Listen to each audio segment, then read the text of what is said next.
Sarah Matthews, you are one of what was actually a pretty large group of young, smart women who went to work for Donald Trump in the first term. I've never heard him defend you or Cassidy Hutchinson or any of the other women from that first term. What do you understand about his relationship with Natalie Harp?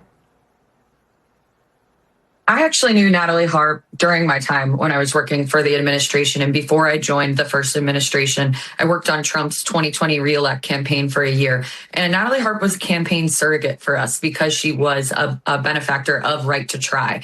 And I remember her messaging me all the time, asking how she could be more helpful. And it was very obvious to me at that time that she wanted to be in the MAGA world and be in Trump's orbit. And obviously, over time, she has now risen the ranks to be one of his closest aides. She is someone who has the ear of the president. And she serves as an executive assistant for him, but also she is one of the gatekeepers of information for him and controls his social media. So that is something that he only entrusts with very few people. So it shows the level of trust that he has in her to me. But we also have to highlight that because she has access to his social media, she is the one that's feeding him some of these nasty things that he has posted. For example, I think of that racist video that he posted of the Obamas depicting them as monkeys. That was reported to have come from Natalie Harp. So she's feeding him AI slop in addition to lavishing him with praise and feeding him positive tweets and news articles to boost his ego. And I think that's why he keeps her so close, is because she is this a sycophant who is so obsessed with him that it alarms Secret Service, but he likes the way that she makes him feel. And so it was interesting to me to see Republicans jump to the conclusion that Senator Ossoff was insinuating an inappropriate or sexual relationship between the two. When I look at the relationship between the two, and I just think there's something weird going on in the sense of her extreme devotion, borderline obsession with the president. And I think that a lot of aides who are working in Trump 2.0 feel the same. And how do I know that? Because yes, publicly they're defending her. But in that New York Times article that Maggie Haberman put out today, it said that Natalie Harp is described as a loner within the White House. And so I do think that there are a lot of people who actually look at her obsession with him and think that it's a little odd. And that's saying something for an administration full of sycophants. Well, I mean, what's interesting to me is that these stories can only be known on the inside, right? Like the letters have been shared with journalists and the Secret Service concern has come out because someone shares the concern. And I just want to read some of the things that have come out about the relationship. This is from the New York Times. As long as Ms. Harp is around, Trump enjoys an unvetted flow of information, some of it poisonous and counterproductive, at least as far as a number of his other advisors are concerned.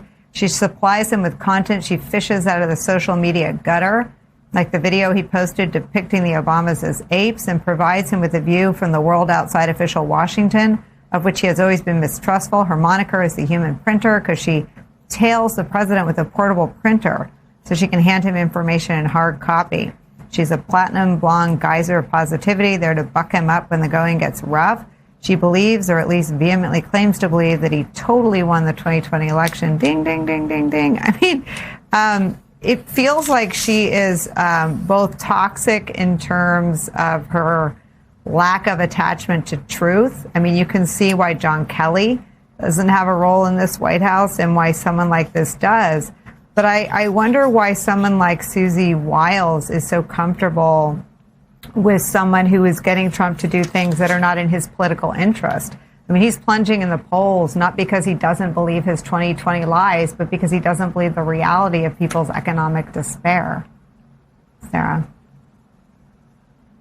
Yeah, I think Susie Wiles picks and chooses her battles with Trump, and she looks at someone like Natalie Harp and thinks that it's a lost cause for her. That Natalie Harp has ingratiated herself so much in Trump's orbit and in his world that it's not worth it for Susie Wiles to try to push back. We know that she previously did in the past, or I assume it was Susie Wiles or other top senior campaign officials during the 2024 campaign, because it was reported that during that summer before the November election, Trump stayed at Bedminster. And while he was staying at Bedminster, the campaign staff wanted to create distance between Harp and the president because they were worried about how close the two had become. And so they refused to give Harp a bedroom at Bedminster. And what did Harp do? She came up with a workaround. She decided to stay in the women's locker room all summer long at Bedminster, despite being given not being given a room. So that shows me that senior level officials, possibly Susie Wiles,